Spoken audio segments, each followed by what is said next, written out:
A história começa com Misato narrando como por um capricho do destino ele foi parar em outro mundo. Curiosamente, não é tão diferente assim, com exceção de um detalhe bem importante, pois a proporção entre homens e mulheres é de 1:5. Fora isso, tudo lhe parece surpreendentemente familiar, o que facilitou muito sua adaptação. Mas tem uma coisa que Misato ainda não conseguiu entender totalmente, em como é difícil levar uma vida comum nesse novo mundo. Ele imagina que todo mundo já quis, em algum momento, receber atenção do sexo oposto, como Meera, uma colega do colégio que vive chamando ele para tomar chá. Mas Misato nunca sonhou com situações desse tipo. Ainda assim, sabe que não importa quantas vezes recuse os convites, o pessoal desse mundo simplesmente não desiste. Ele começa a se sentir como um Pokémon raro cercado de Pokébolas por todos os lados. É nesse momento que Komei chega por trás, passa os braços ao redor do pescoço dele e, com um sorriso animado, lembra que a aula está prestes a começar, então é melhor se apressarem. Enquanto isso, Meera chama por ele lá de trás, tentando fazê-lo parar. Misato, preso entre as duas, pensa que talvez fosse grosseiro simplesmente sair correndo. Mas ao ver a expressão brava de Meera, fica até um pouco assustado. Mesmo assim, acaba indo embora com Komei. Ela revira os olhos, imaginando Misato como o purificador de ar humano mais educado do mundo, incapaz de magoar alguém. Komei diz que ele devia simplesmente ignorar esse tipo de situação, mas Misato admite que não consegue. Ela suspira e comenta que o verdadeiro problema é que ele é bom demais com todo mundo, e isso é o que mais preocupa. Misato sente que, nesse mundo tão esquisito, as palavras de Komei são reconfortantes de verdade. Só se passou um mês desde que ele chegou aqui. No início, nada parecia tão estranho. Mas ao perceber que a proporção entre os sexos era de 1:5, tudo começou a fazer sentido. As garotas aqui são bem mais diretas, tanto que falam abertamente sobre poligamia, sem o menor constrangimento. Misato demorou para entender isso porque, no mundo de onde veio, sempre estava brincando com os amigos, sem se importar muito com a vida. Mas agora, aos poucos, começou a entender o que significa realmente valorizar a vida. Ele sempre sonhou com uma vida comum, até que um dia alguém cuidasse dele como um anjo da guarda. E mesmo tendo sido transportado, teve sorte de encontrar amigos de verdade. Agora, ao pensar em Komei, ele percebe que, por causa desse desequilíbrio de gênero, até mesmo uma garota linda como ela começou a prestar atenção nele. No fundo, ele agradece silenciosamente a esse mundo e às pessoas que encontrou, por ter a chance de viver algo tão especial. E hoje, sente que talvez consiga criar raízes aqui. Enquanto caminham juntos, Komei começa a pensar nela mesma. Nunca havia notado o quanto podia ser ingênua. Algumas semanas atrás, passou por uma rua onde estava rolando um jogo de Opou. Achou aquilo meio irritante e simplesmente seguiu seu caminho. Mas assim que chegou na escola, um grupo de garotos começou a rir e a dar notas para ela, dizendo o quão fofa ela era. Um deles chegou a perguntar se ela queria namorar com ele. Frustrada, ela fechou os punhos e saiu indignada. Ela se pergunta por que garotos aleatórios aparecem e começam a dar em cima como se fosse uma piada. Komei se pergunta se existe um manual secreto para flertar nesse mundo, porque eles claramente nem tentam. Para ela, isso é inadmissível. A escassez de homens fez com que eles fossem supervalorizados demais. Ainda irritada, ela sai para o terraço e dá de cara com outro garoto. Ela pede desculpas por atrapalhar, mas ele nem responde direito. Em vez disso, pergunta logo se ela está solteira e se toparia ser a terceira namorada dele. Já sem paciência, Komei dá meia volta e volta para a sala. Sentada, ela nem sabe como reagir. Uma amiga se aproxima e pergunta se ela vai aguentar essa energia até a quinta aula. Komei ri, dizendo que no fundo nem queria ser tão popular assim. Ela comenta que seria melhor deixar tudo isso pra lá e procurar juntas por um cara bonito. Komei pensa em silêncio que talvez a amiga esteja certa.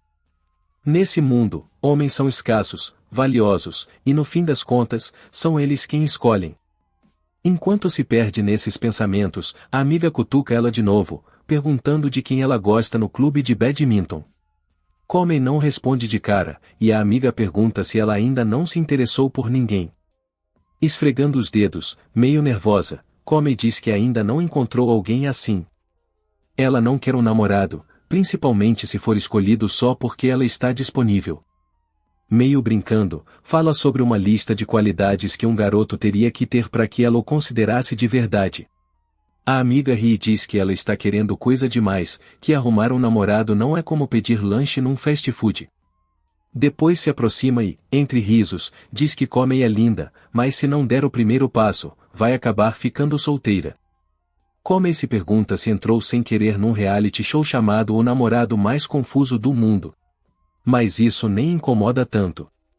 Ela sabe que uma garota como ela, que não se esforça para ser escolhida, provavelmente vai acabar sozinha, e tudo bem. De repente, o celular vibra com uma notificação. Ela se surpreende ao ver que a aula de hoje foi cancelada. Agora, não tem mais nada para fazer. É nesse instante que ouve a voz de Misato ao lado. Ele está sentado por perto, com cara de perdido, tentando decidir qual matéria escolher. Ela o observa e pensa que ele parece estar com dificuldades, mas não tem ninguém por perto para ajudá-lo, o que ela acha bem estranho. Normalmente, os garotos aqui têm 3 ou 4 namoradas cuidando deles. Deixá-lo sozinho assim parece errado. Tem algo em Misato e algo diferente de todos os outros. Ela começa a pensar no quanto ele é bonito. Depois de pensar demais, finalmente toma coragem, se aproxima e pergunta se ele está ali para fazer a matrícula nas matérias. Ele responde que sim, explicando que houve um atraso na inscrição dele por algum motivo. Quando sorri, Comey congela. Ela se pergunta se garotos realmente sorriem daquele jeito. Um pouco atordoada, ela devolve um sorriso discreto e se oferece para ajudá-lo com a inscrição. Por dentro, entra em pânico, pensando se acabou de cometer um grande erro. Teme que Misato pense que ela só quer se aproximar dele. Mas não é isso que acontece. Em vez disso, Misato sorri com entusiasmo, agradecendo e dizendo que a ajuda dela é um alívio enorme. Isso a deixa ainda mais confusa. Ela não consegue decifrar o que há por trás daquele sorriso tão natural. Misato se ajeita na cadeira e mostra os dados do curso e da faculdade. Comey agora sente que está prestes a ter um colapso mental. Por que ele está oferecendo o assento se só estão conversando? Nada faz sentido. E se Misato continuar sendo tão gentil, ela sente que vai acabar chorando. Senta-se ao lado dele em silêncio, criando uma cena levemente constrangedora. Parece que está sonhando acordada, e até pensa em se beliscar, mas lembra que poderia acabar dando um tapa em Misato sem querer. Aceitando que aquilo é real, percebe que estão na mesma faculdade e curso. Ao ouvir isso, Misato comenta que seria ótimo se alguém como ela, que parece mais velha, pudesse ajudá-lo. Mas Comey corrige rapidamente, Bella também está no primeiro ano. Misato se surpreende e, ao encará-la diretamente, Comey entra em pânico de novo. Acha que agora ele deve estar imaginando coisas esquisitas sobre ela. Mas Misato a tranquiliza dizendo que, mesmo sendo caloura, ela já está ajudando demais, especialmente porque ele não conhece ninguém por ali. Então ele se apresenta, Katazado Misato, e pergunta o nome dela. Mais uma vez, Comey se desequilibra emocionalmente. Olha para ele e pensa que é gentil e calmo demais. Será que esse garoto existe mesmo? Tentando se recompor, força um sorriso, embora o suor na testa seja impossível de esconder. Decidida que não pode passar mais vergonha do que já passou, diz seu nome, Igarashi Comey, e completa, um prazer em te conhecer. Misato grava o nome dela na memória. Enquanto isso, Comey começa a se torturar mentalmente, se perguntando se sorriu direito ou não. Misato explica que está tendo dificuldades para escolher as matérias.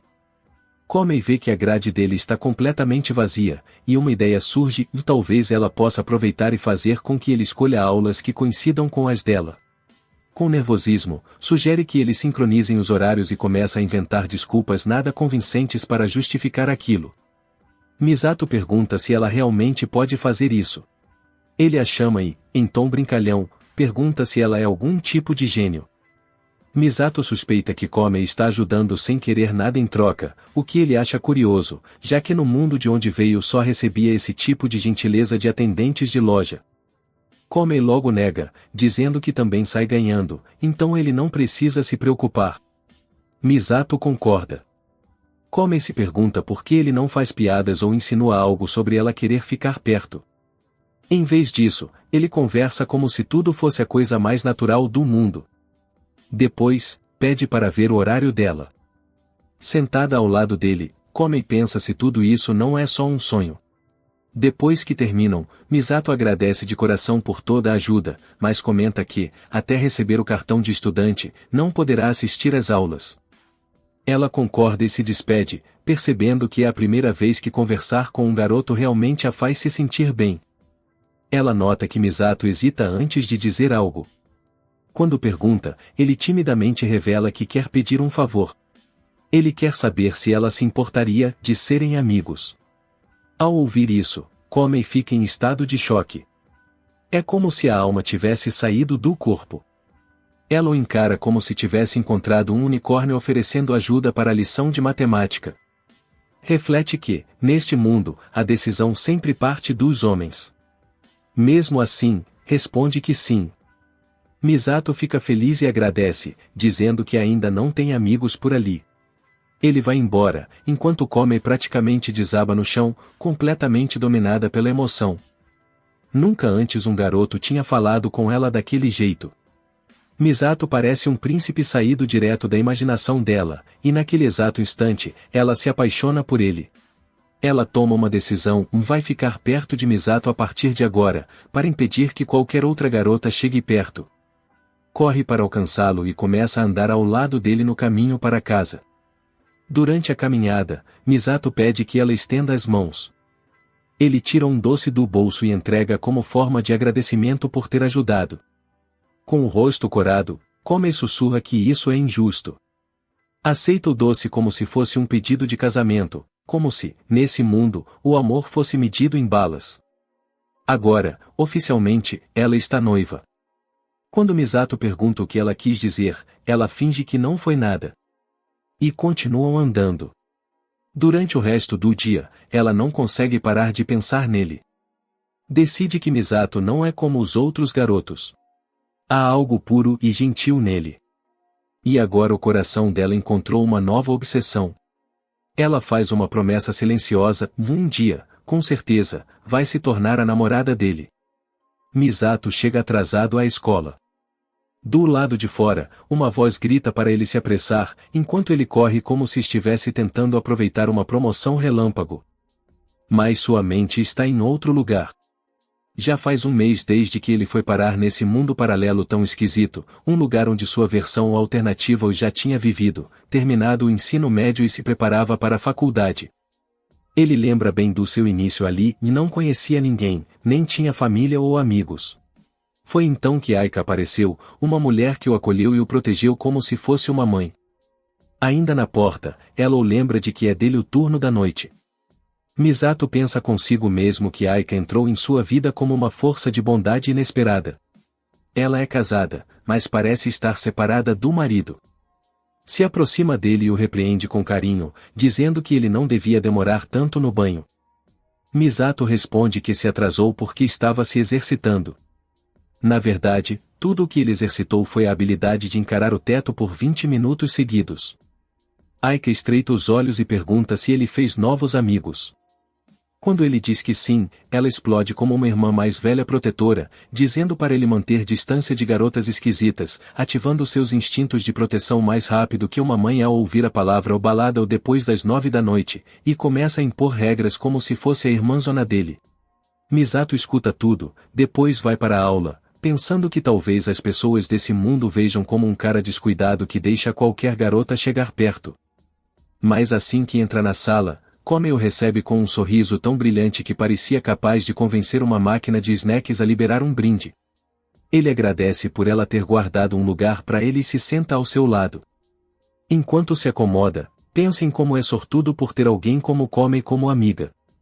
Ela dá um leve toque no braço dele e, com uma voz suave, sugere que deveriam comemorar o assento reservado almoçando juntos. Misato a olha, meio confuso. A esperança floresce em seu peito como uma planta regada demais, selvagem, bagunçada e totalmente inesperada. Em seus pensamentos, ele a chama de criatura adorável e se pergunta: será que ela gosta de mim? Uma pequena faísca de esperança acende dentro dele, daquelas que fazem um virgão acreditar que finalmente vai sair dessa. Mesmo assim, ele menciona o turno e recusa educadamente o almoço. Ela pergunta se ele sempre trabalha às sextas. Quando ele diz que sim, ela sugere segunda-feira então. Misato aceita. O nível de felicidade dele era igual ao de alguém que encontra batatinhas extras no fundo do pacote, quase saltando de alegria, dizendo que vai esperar ansiosamente. Misato fica sem palavras. Uma garota tão linda realmente está tão animada para ser amiga dele? No seu mundo original, ele já tinha aceitado morrer sem nunca se aproximar de uma garota assim. Sua mente começa a revisitar tudo de gentil que Comey já fez. Lá no seu mundo, ele nem teria chegado perto de uma garota como ela. Agora, começa a se perguntar: será que ela está ignorando os próprios amigos só para passar tempo com ele? Ele se vira e pergunta, com uma voz suave, se ela tem mesmo certeza de que está tudo bem em sentar ao lado dele. Ela não preferiria ficar com os outros amigos? Comey pensa um pouco e diz que não é bem isso. Ela pode ver os amigos depois, no clube ou em outro lugar. Era como se tivesse que escolher entre diamantes e meias molhadas. Misato tenta dar a liberdade para ela e comenta que a aula já acabou, então se ela quiser ir, tá tudo certo.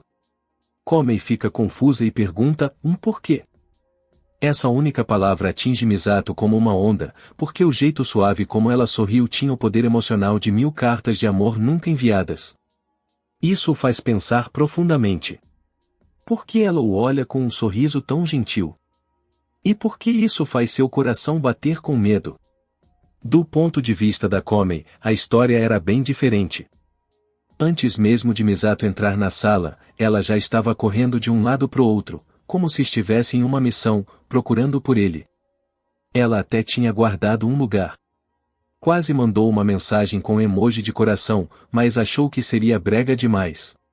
Faz um mês que a amizade deles começou, e no fundo do coração, Comey sabe que conhecer um garoto como Misato talvez seja algo que não aconteça de novo.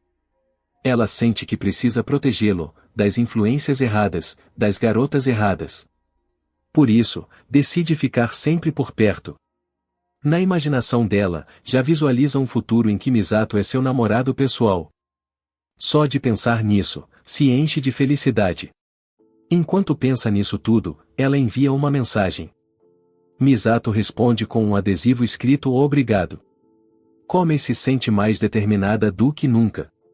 Ela vai proteger Misato das outras garotas e talvez até começar a tomar iniciativa, porque ela realmente quer que ele seja seu namorado. Mas o medo da rejeição ainda está ali. Então ela decide ir com calma e constância. Enquanto o convida para almoçar na sala, pensa que nem sabe do que ele gosta. Ele é diferente de todos os outros. O tempo na escola não é suficiente para entender tudo sobre ele. Por isso, resolve convidá-lo para sair e comer fora. Sua mente já imagina uma reserva para jantar. Ela está genuinamente feliz. Mais tarde, quando Misato menciona os amigos, tudo o que Comey quer é continuar passando tempo com ele. Ela garante que verá os amigos depois, no clube. Mas quando Misato insiste, mesmo que suavemente, e ela começa a se perguntar: por que ele não quer ficar com ela? Ela pergunta por quê, e a palavra sai mais forte do que ela queria. Misato fica surpreso.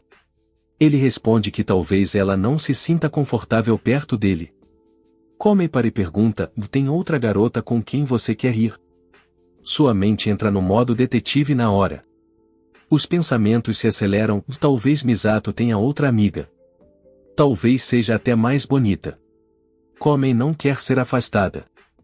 Mas então ele balança a cabeça e diz que não tem mais ninguém. Que na verdade está feliz que uma garota linda esteja sentada ao lado dele, porque ele não tem outros amigos. As palavras explodem nela como fogos de artifício. Garota linda. Ela precisa de confirmação. Pergunta: você me acha bonita? Misato responde, sim, claro que você é muito bonita. As bochechas dela coram profundamente. Alguém acabou de chamá-la de linda. Ela sorri, colocando a mão na bochecha. Seu crush a chamou de bonita. É um momento que vai guardar para sempre. A aula termina e cada um segue seu caminho. Komei vai embora pensando que talvez não devesse ter feito perguntas tão estranhas na sala. Nesse momento, sua amiga do clube de badminton aparece. Ela vê a expressão da Komei e começa a zoar, perguntando o que significa aquele rostinho apaixonado. Komei responde nervosa, dizendo que não é nada. Mas a amiga sorri e insiste, perguntando quando ela vai apresentar aquele garoto. Afinal, as duas tinham prometido trocar informações sobre os garotos. A amiga começa a bombardear com perguntas. Komei junta as mãos, pede desculpas e diz que não pode apresentá-lo. Quando a amiga pergunta o motivo, Komei apenas diz o desculpa-o de novo. No fundo, ela sabe o porquê. Ela não quer dividir Misato com ninguém. A amiga mal consegue acreditar. Olha incrédula e diz que nunca pensou que Komei se curvaria e falaria uma coisa daquelas. Mesmo assim, deixa passar, com a condição de que Komei continue atualizando ela sobre outros garotos. Komei aceita. Mas isso soava menos como uma promessa e mais como um desafio lançado por uma rival de respeito. A amiga então a abraça, aperta ela em lugares inusitados e declara que vai conseguir um namorado antes dela. Anima Komei com um ou vai com tudo. Komei reflete sobre o que está sentindo. Desde que se apaixonou por Mado, a vida parece mágica, como se tudo brilhasse. Tudo parece certo. Mas sempre que outras garotas se aproximam dele, ela não gosta. Isso a faz pensar que talvez não seja suficiente. Porque, por Mado, ela faria qualquer coisa. E agora percebe algo novo sobre si mesma. Ela é uma pessoa ciumenta. Seus pensamentos continuam girando em torno de Misato. Enquanto isso, à noite, Misato joga basquete, pensando alto. Ele se pergunta o que aconteceu com a Komei hoje. Mas quando lembra do sorriso alegre dela, sente uma paz estranha. É aí que outra garota aparece. Ela se aproxima e chama por ele, pensando que, se mais uma garota entrar na vida de Misato, ela não vai gostar nem um pouco. Ela fala com ele como quem faz uma ameaça de máfia e só que com um pouco mais de delineador. Misato não consegue simplesmente jogar basquete em paz nesse mundo, porque a quantidade de garotas é absurdamente maior. Às vezes, ele se sente como uma action figure de edição limitada numa loja cheia de colecionadoras desesperadas. Para piorar, a Komei não deixa ele entrar no clube dela porque não quer que ele se relacione com outras meninas. Enquanto pensa nisso tudo, ele de repente percebe que não está sozinho. Uma voz o chama por trás, é Yuka, uma das garotas do clube de basquete. Ele se vira e a cumprimenta com tranquilidade, chamando ela de "o garotinha" e dizendo que chegou tarde. Ofendida, Yuka responde direto e reto que ela não é mais uma criança. Ela avisa que agora está no ensino médio, como se tivesse acabado de desbloquear uma conta prêmio na vida. Misato se lembra de quando conheceu essa menina, logo que chegou nesse mundo. Essa quadra era o melhor lugar que ele encontrou para treinar, mas antes dele, Yuka já costumava praticar ali também. Ele lembra que, na primeira vez que se encontraram, Yuka cedeu o espaço sem hesitar. E na segunda vez, fez o mesmo. Mas, na terceira vez, ela o desafiou para uma partida. Foi assim que os dois começaram a se aproximar. Disputaram um jogo amistoso onde o vencedor ficaria com a quadra. Misato achava que sua altura lhe dava uma vantagem clara. Mas ele sabe que Yuka é extremamente talentosa. E que, quando ela crescer mais um pouco, provavelmente vai conseguir derrotá-lo sem muita dificuldade. Enquanto jogam juntos, Yuka de repente anuncia que desenvolveu uma nova estratégia secreta hoje. Ela começa a se mover com agilidade, roubando a bola com a precisão de quem treinou horas só para esse momento.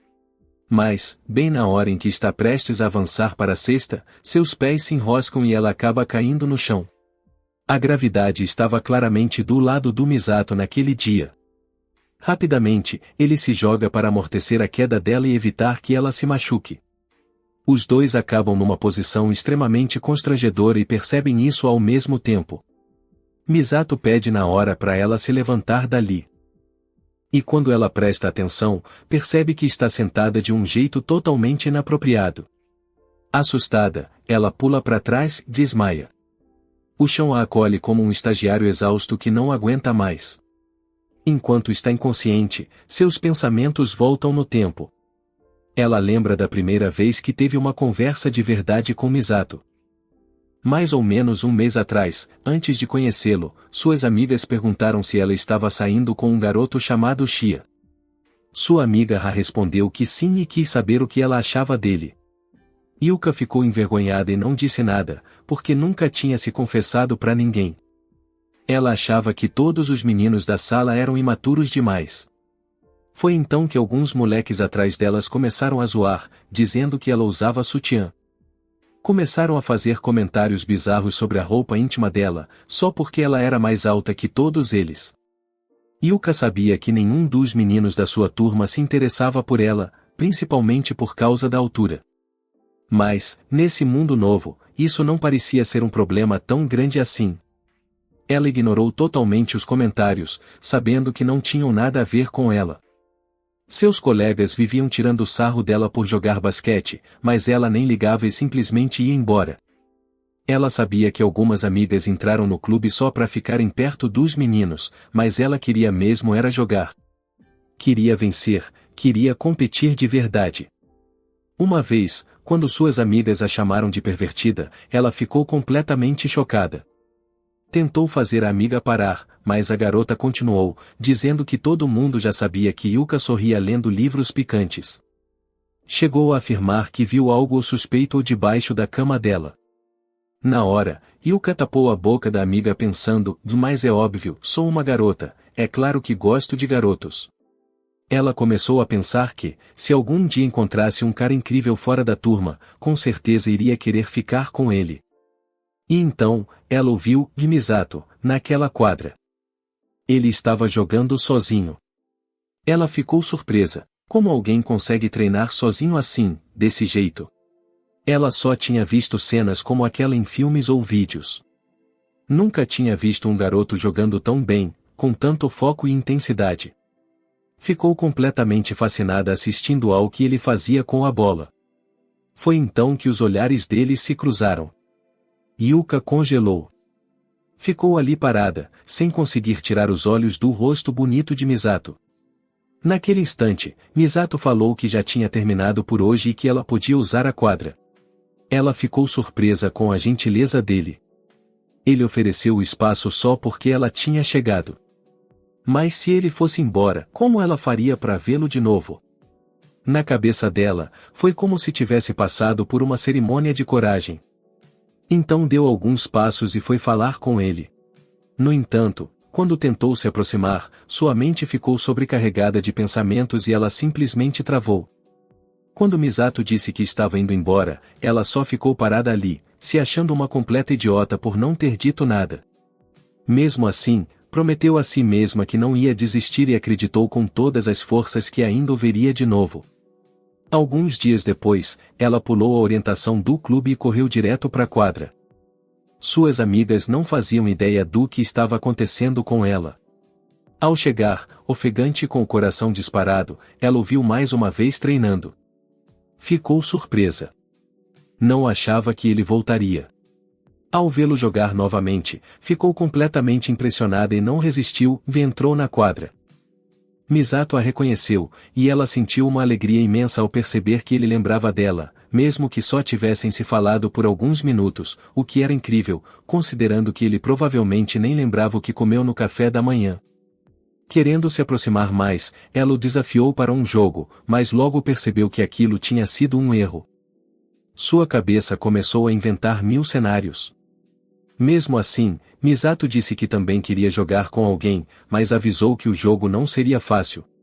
Naquele momento, Yuka sentiu no fundo do coração que Misato era realmente gentil. Eles começaram a jogar juntos e se divertiram como nunca. O jogo foi tão divertido que ela desejou que aquele momento nunca acabasse. Depois da partida, ela se ajoelhou, tentando recuperar o fôlego, e agradeceu, mesmo sem ter vencido uma única vez. Misato olhou para ela e disse que não podia esquecer de se manter hidratada. Foi então que ela percebeu que tinha esquecido de trazer água. Misato ofereceu a garrafa dele, que já estava aberta. A princípio ela recusou, mas acabou aceitando quando ele insistiu. Ao segurar a garrafa, entrou em pânico.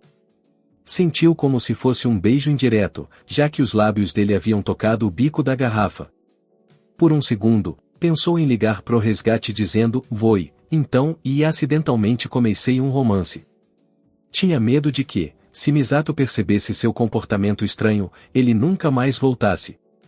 Mas a sede era grande demais, então ela se forçou a agir com naturalidade enquanto bebia. Ao encostar a garrafa nos lábios, só conseguia pensar em Misato, no rosto dele, nas expressões, em tudo. Repassava mentalmente cada detalhe, de novo e de novo. Tudo nele parecia fascinante. Enquanto isso, seu cérebro transmitia um especial 24 horas por dia, só de Misato, sem intervalo comercial. Quando finalmente saiu dos próprios devaneios, percebeu algo ainda mais embaraçoso do que um beijo indireto. Ela estava sentada sobre o abdômen de Misato, com as mãos apoiadas no corpo dele. Ao notar a situação, ficou tão chocada que nem sabia como tinha chegado ali. Quando se deu conta, ele já estava ao lado dela. Ele disse que estava tudo bem, mas ela se preocupava com o que ele pensaria dela. Se desculpou, mas Misato garantiu que não havia problema. Lembrou que já estava ficando tarde e sugeriu que ela fosse para casa. Ao ouvir isso, Yuka pensou em como, finalmente, tinha conseguido passar um tempo com ele, mas agora estava acabando.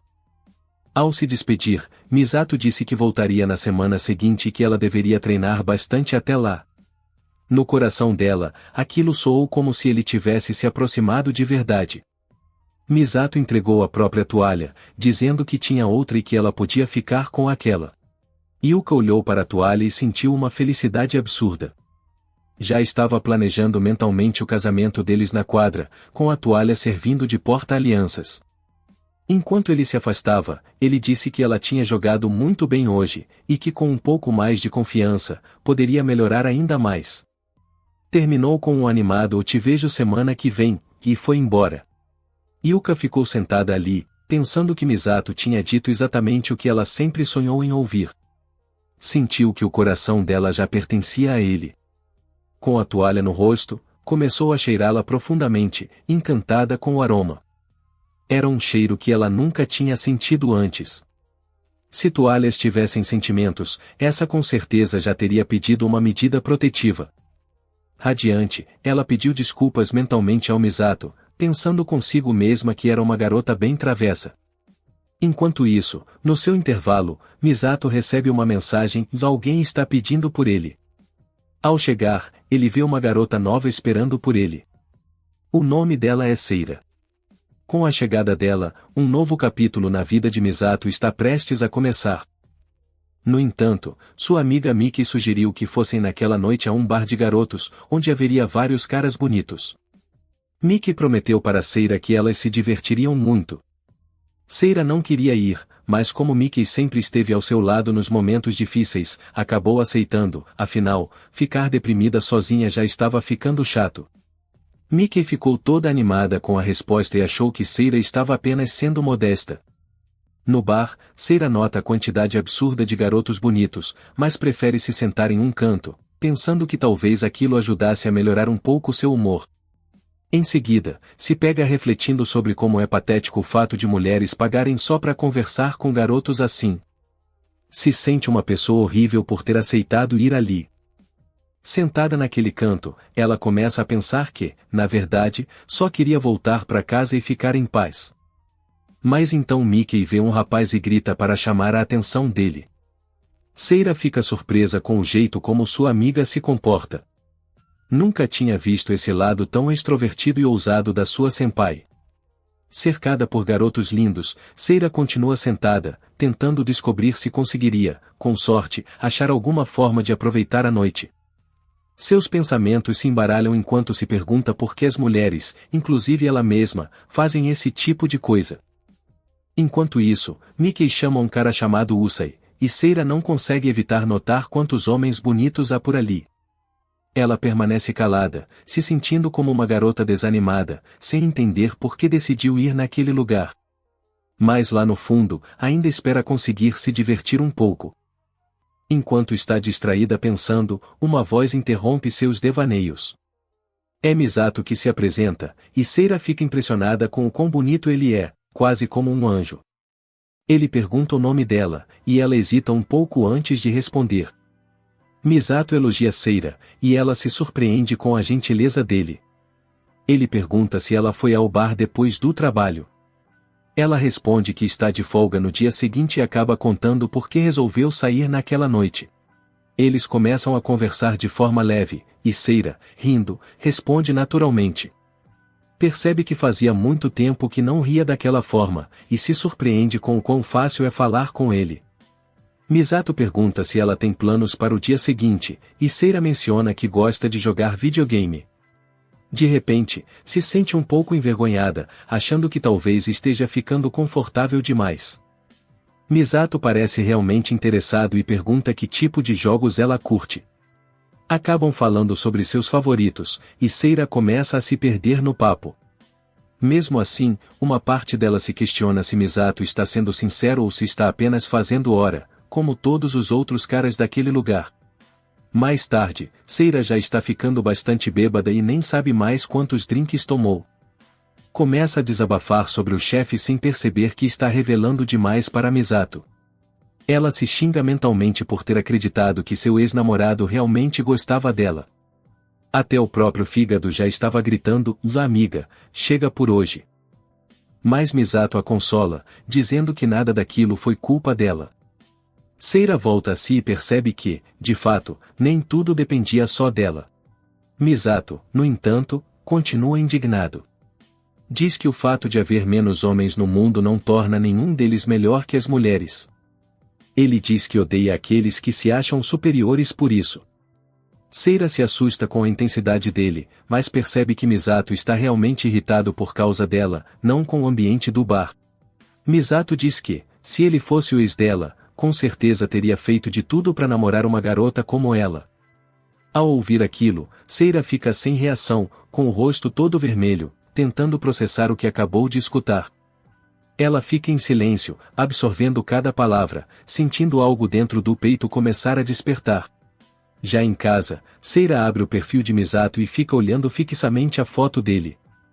Percebe que, naquele momento, não consegue mais imaginar a vida sem ele. No dia seguinte, Miki conversa animadamente com Misato e conta que Seira foi ao bar só para vê-lo. Seira, morrendo de vergonha, o chama de altão idiota e tenta manter uma postura fria. Mas por dentro, se arrepende imediatamente, sabendo que Misato é perfeito demais para ela agir assim. Sua consciência interior já estava escrevendo uma carta de desculpas em papel de carta com caneta de glitter.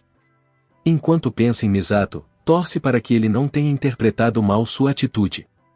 Misato, percebendo seu desconforto, sorri gentilmente, segura sua mão com carinho e diz que entende. Ele a incentiva a voltar logo.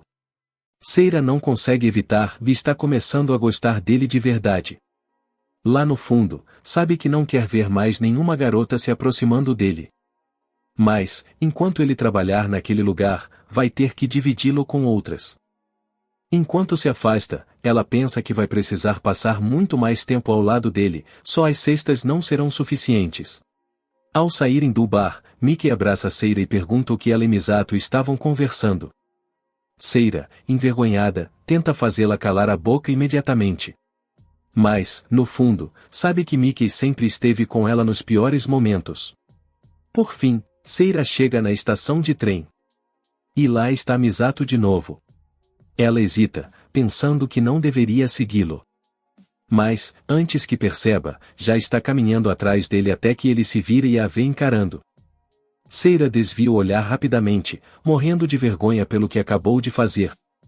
Ela se pergunta por que se sente tão atraída por ele, mesmo que pareça errado. Mas não consegue evitar, só quer estar perto dele. Misato parece uma liquidação de loja famosa, garotas vão e vêm só para dar uma olhadinha nele de perto. Em casa, Aika avisa Misato que chegou um pacote para ele. Ao abrir, Misato encontra roupas com os tamanhos que usava no seu mundo original. Mas agora, neste mundo real, ele vive em um lar adotivo, onde também mora seu reflexo deste universo. Tudo faz parecer que eles trocaram de lugar sem perceber. Enquanto Misato mergulha em pensamentos, Aika se aproxima e diz com sinceridade que não tem laços com o passado dele. Ela decidiu cuidar dele daqui pra frente, mas pede que, se um dia ele resolver ir embora, pelo menos se despeça. Misato responde que não tem intenção de partir e agradece, de coração, por tudo que ela tem feito. Ele promete retribuir assim que se formar. Aika o incentiva a aproveitar a vida universitária sem pensar demais. Misato reflete que sempre quis pais como Aika. E, do fundo da alma, deseja que seu reflexo no outro mundo encontre alguém como ela também. Quando olha o relógio, percebe que já está bem tarde. Enquanto isso, Komei está 100% focada na sua rotina de cuidados com a pele. Sente que atingiu sua versão mais linda até agora. Era 90% hidratante e 10% pura força de vontade. De repente, uma voz atrás dela pega de surpresa, vê Misato. Misato se desculpa por assustá-la, pouco antes de saírem para o cinema. Ela percebe aquele sorriso radiante, igualzinho de sempre. Como se houvesse uma polícia da moda em dimensões paralelas, estava claro que Misato era procurado por roubo de estilo. Ele elogia o visual dela, dizendo que ela sempre parece fofa, mesmo enquanto ele próprio mal tem roupa. Só de pensar nisso, Komei se sente feliz. Sugere então que aproveitem o tempo antes do filme para comprar algumas roupas para ele, mas Misato recusa com gentileza. Ela se pergunta se acabou incomodando ele com a sugestão. Mas aí Misato diz que, se ela não se importar, adoraria que o ajudasse a escolher roupas estilosas. Komei sorri, já imaginando o quanto pode deixá-lo ainda mais lindo. Depois de algumas compras, os dois vão ao cinema. Misato nota que Komei o fez comprar bem mais do que imaginava, mas ela pede desculpas. Ele, no entanto, diz que ela foi de grande ajuda. Meio envergonhada, Komei admite que só queria vê-lo com roupas bonitas, por isso não conseguiu parar. O que mais a surpreende agora é o quanto o cinema está vazio, talvez por ser um dia de semana.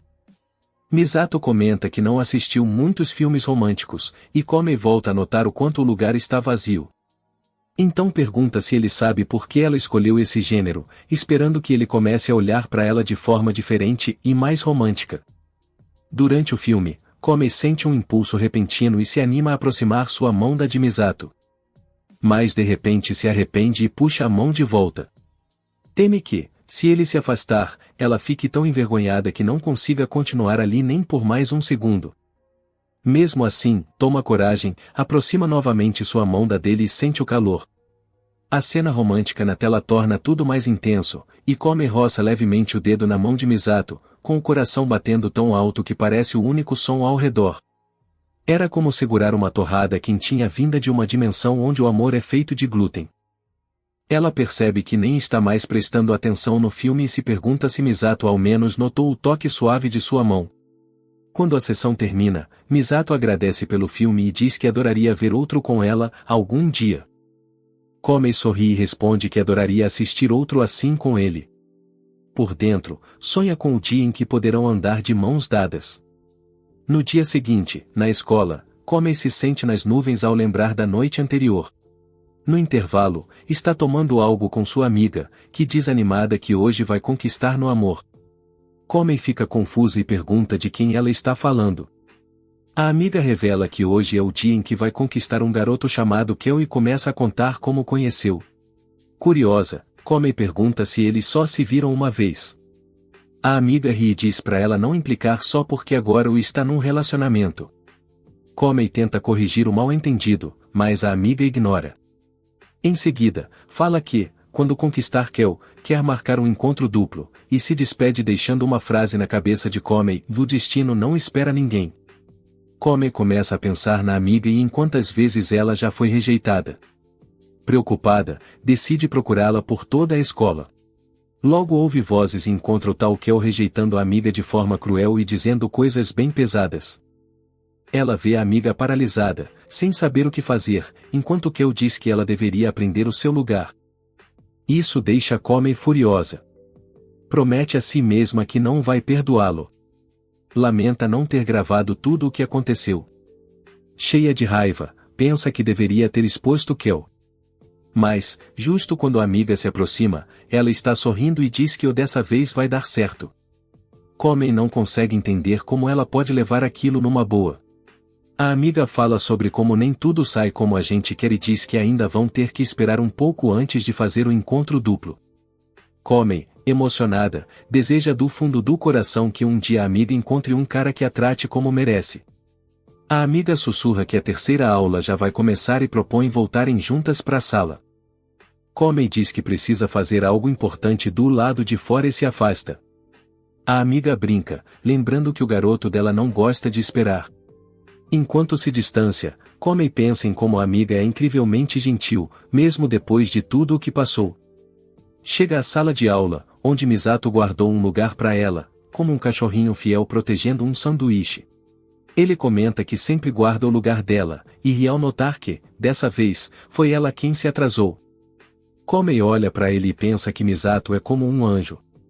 Se anjos usassem roupas normais e distribuíssem apoio emocional como amostras grátis, ele seria o melhor de todos. Ela aproveita o calor da mão dele encostada na sua. Comey também lembra que o garoto que humilhou sua amiga é um verdadeiro lixo, e não consegue perdoar isso. Misato percebe que algo a incomoda e pergunta se está tudo bem. Comey então conta o que aconteceu com a amiga, deixando Misato surpreso. Ela diz que a amiga não merecia aquilo, que gostaria de ajudá-la de alguma forma, mas todo mundo parece ser enganado pelas aparências. Misato responde que, nesse momento, o melhor que ela pode fazer é deixar a amiga feliz. E sugere que diga a ela que conheceu um cara muito melhor. Comey concorda, porque deseja ver sua amiga feliz, mesmo que ainda não saiba direito o quanto tudo isso importa de verdade. Justo quando está pensando em como a amiga é preciosa, seus pensamentos são interrompidos, uma garota esbarra nela no corredor, derruba sua amiga e ainda solta um insulto sem motivo. A amiga, machucada e triste, começa a se afastar em silêncio. Mas então um garoto aparece e se aproxima dela, perguntando se está tudo bem. Ao ver essa cena, Comey fecha os olhos por um instante e faz uma prece silenciosa, em que sua amiga encontre alguém que realmente a valorize. Alguém que cuide dela de verdade.